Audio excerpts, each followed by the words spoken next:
은혜 받으실 하나님의 말씀은 여호수아 1장 1절 2절 말씀입니다.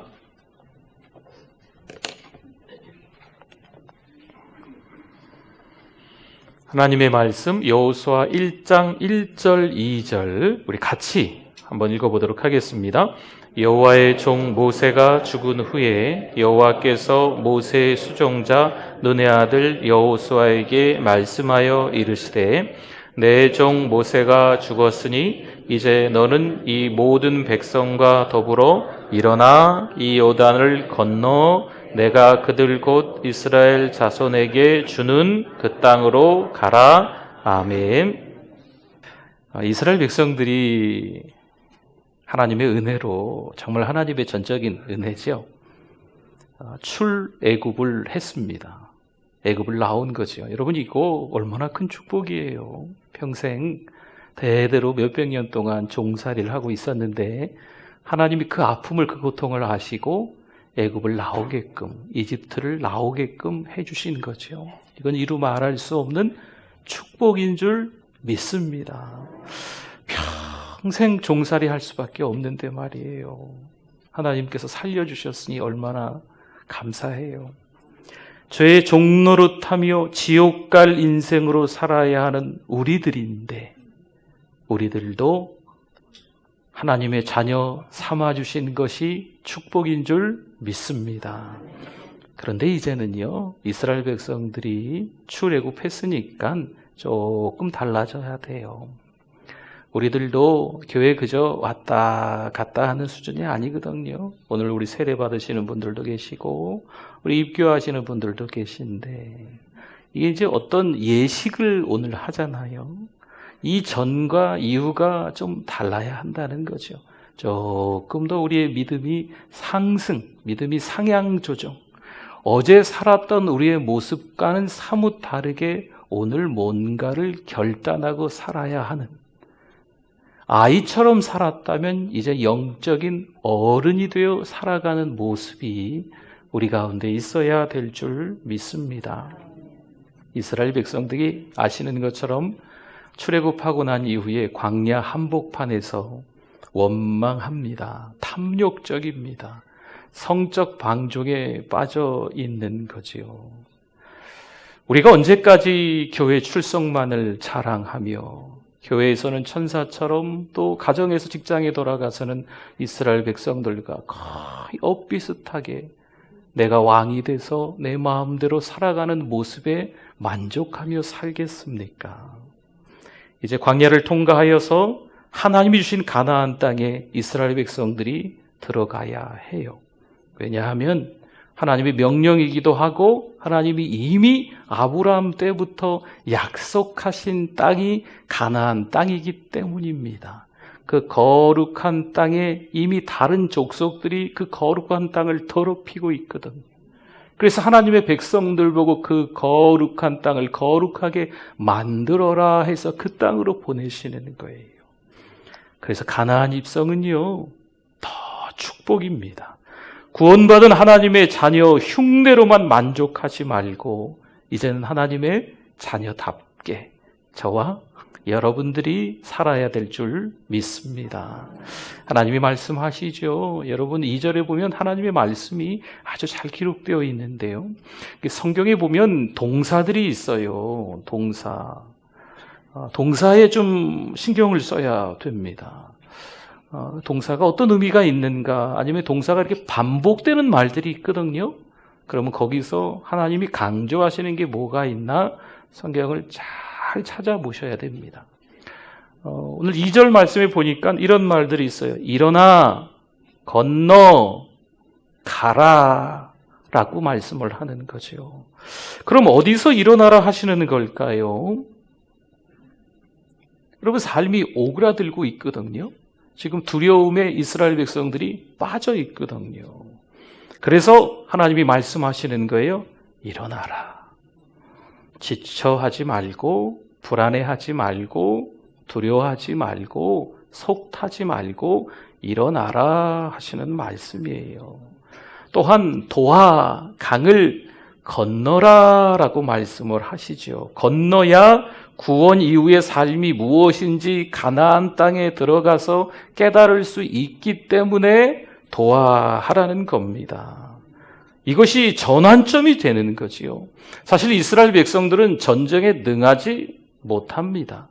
전략 전술 아니에요. 오합지졸인 거지요. 특별한 무기 없습니다. 그럼에도 불구하고 하나님은 이들에게 그 가나안 땅을 너희에게 주었으니까 그 땅을 정복해라, 취하라 하시면서 들어가라 하십니다. 여러분 잘 기억하십시오. 이스라엘 백성들이 출애굽할 때 어느 날 그 앞에 홍해가 아주 넓게, 홍해 직접 가서 보시면 그 푸른빛 에메랄드 빛처럼 얼마나 이쁘고 아름다운지 몰라요. 그러나 이스라엘 백성들의 눈에는 그게 안 들어왔을 것 같아요. 여기 빠져 죽으려나? 아니면 뒤에 애국 군대가 추격하고 있는데 그들에게 죽으려나? 근데 하나님의 은혜로 모세 한 사람의 순종으로 이 홍해가 갈라져서 건넜거든요. 이건 대가가 없어요. 값없이 주시는 선물, 마치 우리가 하나님의 자녀 구원받은 백성이 된 것과 일맥상통합니다. 그러나 요단강을 건넌다, 가나안 땅에 들어간다라는 것은 차원이 좀 다르다는 거죠. 대가 지불이 있어야 돼요. 전쟁을 해야 돼요. 네가 밟는 땅 다 줄게. 하지만 전쟁을 해야 됩니다. 여러분 보세요. 이들이 승리가 보장된 전쟁을 하게 될 겁니다. 그래도 이들의 삶이 탄탄대로만은 아니었습니다. 가다 보니 두려움이 생기네요.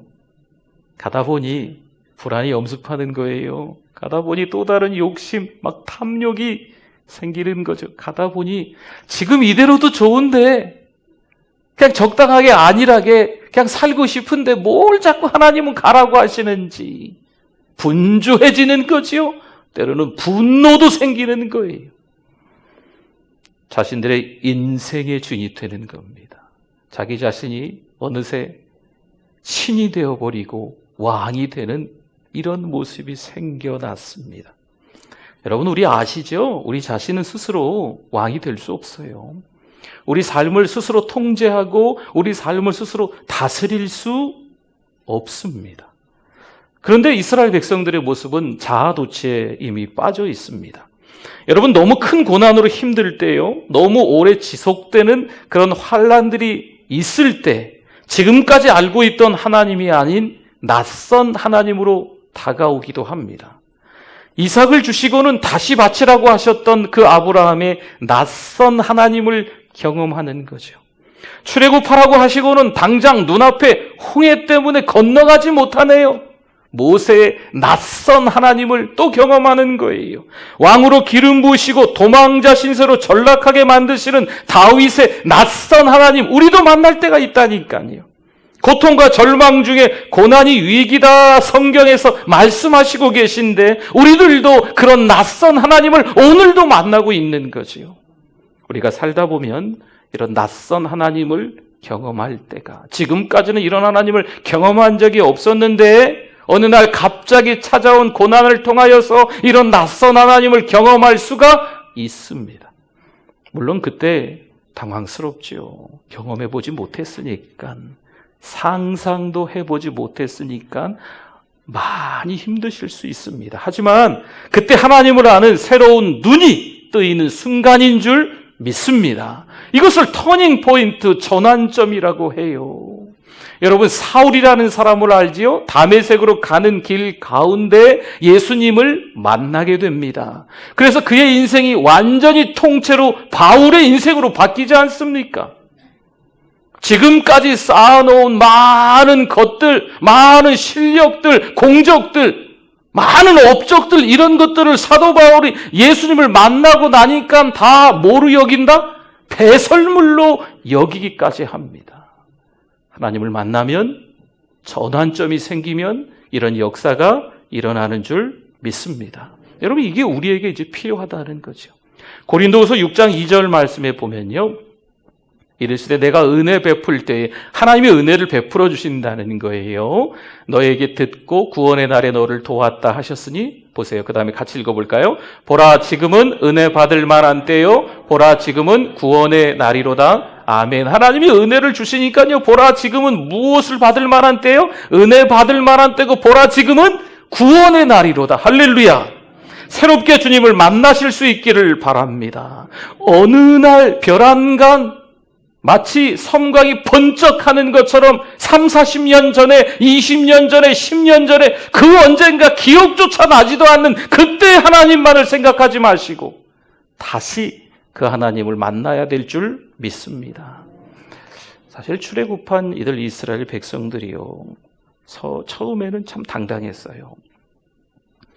마치 여러분 교회에 처음 나오시고 조금씩 하나님을 알아가는 거지요. 오늘 우리 세례 받으시고 입교하시는 분들도 마찬가지일 수 있는데 처음에 교회 나왔을 때 그 의자에 앉아있는 것만으로 막 눈물이 나오거든요. 하나님의 은혜로 이스라엘 백성들이 10가지 재앙을 통해서 애굽 사람들이 많이 죽어가는 모습을 보고 자신들은 멀쩡하거든요. 이야, 하나님이 우리를 살려주셨구나. 마침내 우리가 이 종로로 타는 걸 끝낼 수 있겠구나. 얼마나 당당하게 금은보와 또 수레에 싣고 남녀노소 또 따라오는 잡족들도 있었거든요. 다 가는 거 60만 아니 200만이나 되는 그 많은 사람들이 열심히 당당하게 가는 거지요. 오늘을 살아가는 우리들도 처음에 신앙생활을 할 때 그러한 모습이 있어요. 교회만 나오면 모든 것이 잘 된다더라. 한 번만 나와봐. 남편이 취업해. 한 번만, 약장수 같네. 한 번만 나와봐. 자녀가 어디 대학 붙어.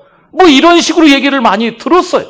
그러니까 교회만 나오면 모든 것이 잘 될 줄 알았던 그 시절이죠. 출애굽기 14장 10절 말씀에 그런데 바로가 가까이 오는 거예요. 바로가 가까이 올 때 이스라엘 자손이 눈을 들어 본즉, 바로 눈을 들어 봐도 보인다는 거죠. 애굽 사람들이 자기들 뒤에 이른지라 이스라엘 자손이 심히 두려워하여 여호와께 부르짖고. 사실 바로가 오는 게, 애굽 군사가 오는 게 이들 눈에 처음에 안 띄었거든요. 그러니까 하나님이 가라고 하셨으니까 열심히 당당하게 막 씩씩하게 뭔가 하면 다 될 것 같은 기분으로 출발을 하는 거죠. 그러나 애국 군대가 쫓아온다는 그 소식에 눈에 보이는 것 때문에 이들은 갑자기 불안에 엄습하는 거죠. 애굽에 매장지가 없어서 이 광야에서 우리를 죽게 하느냐? 내 이럴 줄 알았다. 그냥 애굽 사람 섬기게 놔두라니까 성경에 나온 그대로 제가 여러분 말씀드리는 거예요. 이스라엘 백성들이 원망하기 시작합니다. 한 사람 모세를 향해서 그 탓으로 다 돌리기 시작하는 거예요. 그랬더니 모세가 이야기하죠. 두려워하지 말라. 가만히 서서 하나님이 하시는 일을 좀 보세요.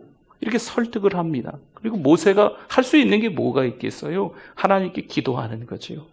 출애굽기 14장 15절 말씀에 보니까 여호와께서 모세에게 이렇게 말씀하시는 거예요. 너는 어찌하여 내게 부르짖는, 아니 모세가 기도해야죠. 모세가 하나님을 찾는 거 당연하지 않겠어요? 그런데 하나님이 이렇게 말씀하는 거죠. 너 왜 나한테 부르짖냐? 이스라엘 자손에게 명령하여 앞으로 나아가게 하라 말씀하는 거예요. 이미 너에게 권세를, 지팡이를 주지 않았냐? 쥐봉을 주지 않았냐? 너 한 사람이 순종하면 이 홍해를 건널 수 있다. 그러니까 담대하게 외쳐라라고 이야기하는 거죠. 사랑하는 성도 여러분, 저와 여러분은 하나님의 아들, 딸인 줄 믿습니다. 이미 우리에게 하나님은요, 하나님의 자녀의 권세를 주신 줄 믿습니다. 이 땅에서 죄의 종로로 하는 게 아니고요, 왕노로 하면서 사실 수 있기를 바랍니다. 예수님이 십자가에 못 박히신 이후에 이미 사단 마귀는요, 너무나도 크게 다쳤어요. 그래서 우리는 예수 그리스도의 이름으로 기도하기만 하면 돼요. 십자가에 달려 죽으신 예수 그리스도 이름으로 명하노니 사단은 떠나갈지어다. 예수 그리스도 이름으로 선포하면 그 권세가 우리에게, 나에게 있기 때문에 그대로 될 줄 믿습니다. 절절매지 마십시오. 너무 불안해하시고 두려워하지 마십시오. 이젠 좀 바뀌어야죠. 그렇죠? 바뀌어야 됩니다. 여호수아 1장 1절 상반절에 여호와의 종 모세가 죽은 후에 이렇게 말씀이 나오네요. 사실 이 모세가 대단한 사람이었잖아요. 출애굽할 때도 그렇고 홍해를 건널 때도 그렇고 광야 한복판에서도 그렇고 모세가 아니었으면 출애굽할 수 있었을까 싶을 정도로 참 대단한 사람 아니겠습니까? 그런데 이 모세가 죽게 된 거예요. 하나님의 종, 여호와의 종 모세가 죽게 된 거지요. 어쩌겠습니까? 모세의 종이었던 여호수아가 여호와의 종 모세가 죽는 것을 보고 두려울 수밖에 없는 거죠. 이스라엘 백성들도 불안에 떨 수밖에 없는 거예요. 이때 여호수아가 한 60세쯤 되었습니다. 모세의 종으로 모세의 그늘 아래 그의 명령을 늘 따랐던 모세의 종 여호수아였습니다. 그런데 그가 이제 모세의 자리에 앉게 되었습니다. 그러니까 여호수아에게서는요 아주 중요한 전환점이에요. 모세가 여호와의 종이었다면 여호수아는 모세의 종이었거든요. 그런데 이제는 모세의 종이 아니라 여호수아가 누구의 종이 되는 기간입니까? 하나님의 종, 여호와의 종이 되는 거예요. 여호수아에게 있어서는 아주 중요한 전환점이 되는 거지요. 모세의 뒤에 숨어 있던 그가 이제는 최전선에 나가는 겁니다. 여러분, 그때 낯설 수 있지만 불안할 수 있고 두려워할 수 있지만 강하고 담대하게 나아가면 믿음이 성장하는 줄 믿습니다. 영적인 어른이 그때 되는 거예요. 여러분, 위기를 마다하지 마십시오. 고난을 마다하지 마십시오. 근심과 걱정, 갈등과 고민들이 너무 갑자기 찾아와서 어쩔 줄 몰라서 막 불안하시고 그럴 수 있는데 그러지 마십시오. 세상 사람들은요, 사방에서 불안에 떨면서 걱정할 수 있지만 어느 공동체에서나 믿음의 사람들은 딱 그 중간에서 중심을 잡고 두려워하지 않고 그들을 안심시켜야 돼요. 왜요? 우주 만물을 창조하신 분이 누굽니까? 코로나입니까? 아니잖아요. 우주 만물을 창조하신 분이 돈입니까? 아니잖아요. 우주 만물을 창조하신 하나님은 살아 역사하시는 내가 믿는 하나님인 줄 믿습니다. 그 가정에 믿음의 사람 한 사람이 있기 때문에 그 가정이 안심하는 거예요. 그 직장에 믿음의 사람 한 사람이 있기 때문에 두려워 떨지 않는 거지요. 여러분, 이런 역사가 이제 드디어 마침내 일어나야 될 줄 믿습니다. 시편 119편 165절 말씀 같이 한번 읽어봅니다. 주의 법을 사랑하는 자에게는 큰 평안이 있으니 그들에게 장애물이 없으리이다. 아멘. 보세요. 장애물이 없다. 장애물이 왜 없어? 장애물이 있지. 제가 지금 성경이 틀렸다 그러는 게 아니에요. 장애물은 있는데 장애물이 없는 것처럼 된다는 거예요. 큰 평안 때문에 장애물을 장애물로 보지 않는 거지요. 장애물을 디딤돌로, 징검다리로 보는 거예요. 이 고난이 나에게 유익이라고 했지. 지금 이 장애물인데 오히려 이 장애물을 통해서 하나님이 나를 통해서 뭔가 하실 이유가, 뭔가 하실 일이 있는가 보다. 할렐루야? 이런 믿음이 생기는 거지요. 여러분, 힘들고 어려운 이 장애물을 통과하면서 더 믿음이 좋아지는 분이 있어요. 힘들고 어려운 일을 통과하면서 그 반대도 사실 죄송합니다만 있습니다. 이왕이면 전자여야 하지요.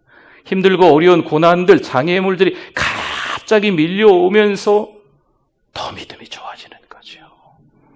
더 영적인 어른이 되는 거예요. 시편 37편 24절 같이 한번 읽어봅니다. 그는 넘어지나 아주 엎드러지지 아니함은 여호와께서 그의 손으로 붙드심이로다. 아멘. 아이 손잡고 가면 아마 금방 느낄 수 있어요. 아이들은 맨날 그렇게 자빠지는지 모르겠어요. 그렇죠? 네. 한번 자빠지면 대자로 자빠지고 막 2단계로 자빠져요. 애들은 넘어지는 거 보면.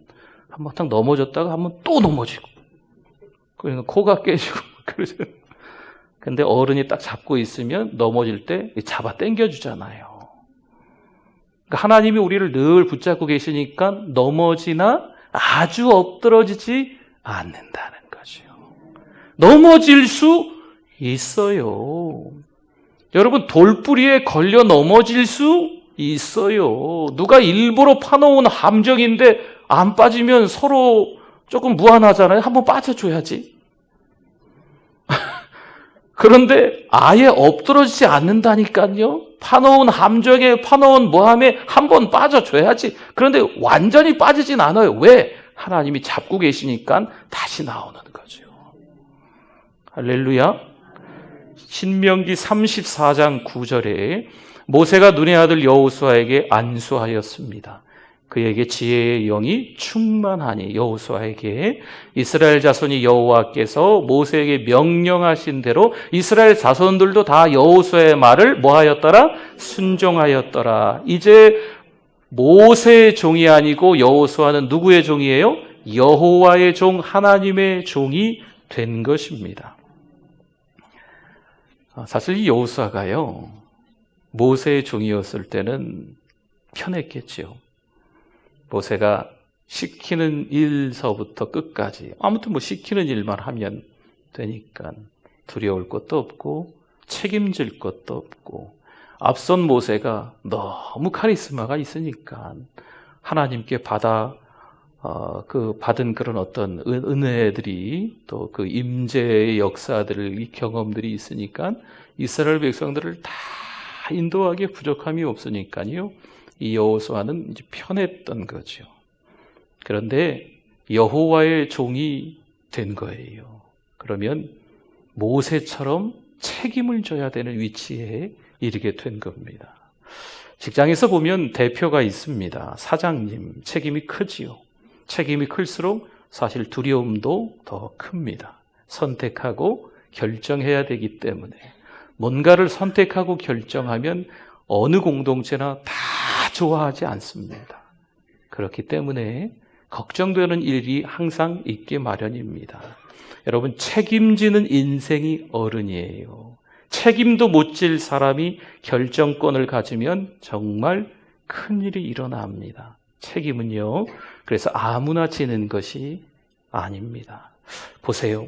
지금 여호수아는요, 이제 여호와의 종이 돼서 선택하고 책임지고 결정해야 됩니다. 그런데 그의 안에 장애물이 하나 생겼어요. 가나안과 싸워야 되는 무서움 때문에 어떻게 하나, 이런 장애물이 아닙니다. 그 안에 두려움이 생긴 거죠. 그 안에 불안함이 생긴 거예요. 모세의 종이었을 때는 괜찮았는데 여호와의 종이 되고 난 이후에 뭔가를 책임지고 앞장서서 하려니까 너무 걱정스러운 거죠. 때로는 우리가 그렇습니다.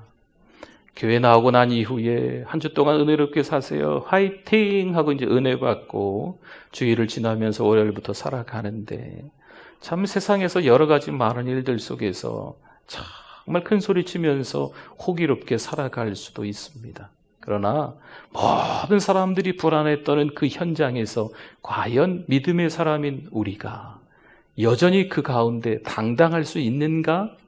아니면 영적으로 꽁무니를 빼는가? 그 사람들이 불안하고 두려워하는 가운데 같이 보조를 맞추면서 한숨 쉬고 같이 걱정을 하는가? 아니면 그들을 믿음의 사람인 우리가 안심하라 이야기할 수 있는가? 사도 바울이 죄수가 돼서 로마로 끌려가게 되지요. 배 타고 가는데 그 배 안에 276명이라는 사람이 타고 있었습니다. 뭐 여러분도 잘 아시겠지만 바다는요, 늘 잔잔하지 않습니다. 바다는 어느 때 갑자기 벼랑간 풍랑이 닥치기도 합니다. 미친 풍랑이라고 해서 광풍이라고 하죠. 유라굴로라는 광풍이 한번 분 거예요. 그러니까 이 배가 여기가 어딘가 싶을 정도로 막 표류하는 거죠. 선장도 필요 없고요, 선주도 필요 없고 백부장도 필요 없습니다. 지금 모두 다 두려워 떨고 있는 거죠. 딱 한 사람 빼고 다 두려워서 벌벌 떨고 있는 거예요. 여러분, 상황은요 자꾸 바뀌어요. 상황 따라 우리의 감정의 기복도 너무 심합니다. 상황 따라서 아침 저녁으로 좋아하는 사람도 바뀌어요. 아침엔 좋았다가 저녁엔 싫어요. 그 다음날 아침에 또 좋아. 여러분, 이게 상황과 감정에 따라서 너무 쉽게 변하는 우리네 인생사가 그래요. 그러나 사도 바울은요, 하나님의 말씀을 들었어요. 나머지 그 276명의 사람들 앞에서 당당하게 얘기하는 것이요. 두려워하지 마세요. 우리 다 안 죽습니다. 하나님이 안 죽는다고 했으니까 안 죽습니다. 할렐루야. 하나님이 안 죽는다고 얘기했으니까 안 죽는다는 거지요. 그 배 안에 있는 배에 관계된 물건들 다 버리고 살림들 옷가방 같은 거 다 버렸지만 당신들의 목숨은 죽지 않을 겁니다. 정확하게 이야기하거든. 여러분, 우리 믿음의 사람들은요, 그 공동체를 책임져야 돼요. 자꾸 우리 주변에 안 믿는 사람들이 우리 앞에서 교회 욕을 해요. 믿음의 사람들을 헐뜯어요. 부끄러워하셔야 돼요. 예수님 잘 믿는 우리라면 감히 우리 앞에서 그런 얘기를 하겠어요? 저 교회 집사님이시라 그랬지. 집사님만 같아도. 그럼 더 이상 할 말을 못하게 만들어야 돼요. 근데 자꾸 우리도 교회 다니는 걸 알면서도 교회 다녀? 교회 다녀? 교회 다니는 사람들 요즘 이상하대. 어쩌다가 교회를 가게 됐어? 여러분, 이건 우리가 부끄러워해야 돼요. 지금 저와 여러분들, 또 우리나라 많은 대부분의 교회들, 대부분의 성도들이 정말 다 부끄러워해야 돼요. 우리가 믿음의 사람들임에도 불구하고 살아 역사하시는 하나님을 경험했음에도 불구하고 우리 주변의 가족들이, 우리 주변의 이웃들이, 이 동네 사람들이 교회 때문에 절절매고 있고 믿음의 사람들을 손가락질하고 있는 그 현장에 같이 있는 거죠. 부끄럽습니다. 민낯이 드러나고 막 벌거벗은 것처럼 부끄러워. 예전에 목사님이세요. 요즘은 저한테 안 그래요. 목사님이세요? 여러분, 참 부끄러운 것 같아요. 처음 본 사람인데. 여러분, 신앙생활 할 때 이러한 일이 있을 수 있습니다.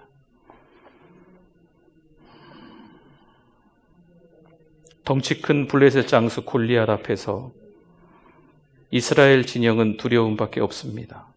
이 두려움을 제거하지 않으면 전쟁은 하나마나입니다. 그러나 여기서 진짜 하나님을 신뢰하는 강자 한 사람이 등장합니다. 그 이름은 다윗입니다. 골리앗은 더 이상 다윗에게 장애물이 아니었습니다. 다윗은 오히려 이 골리앗을 디딤돌, 징검다리 삼습니다. 오히려 다윗의 이름이 골리앗을 무찌르고 난 이후에 더 많이 알려지는 거예요.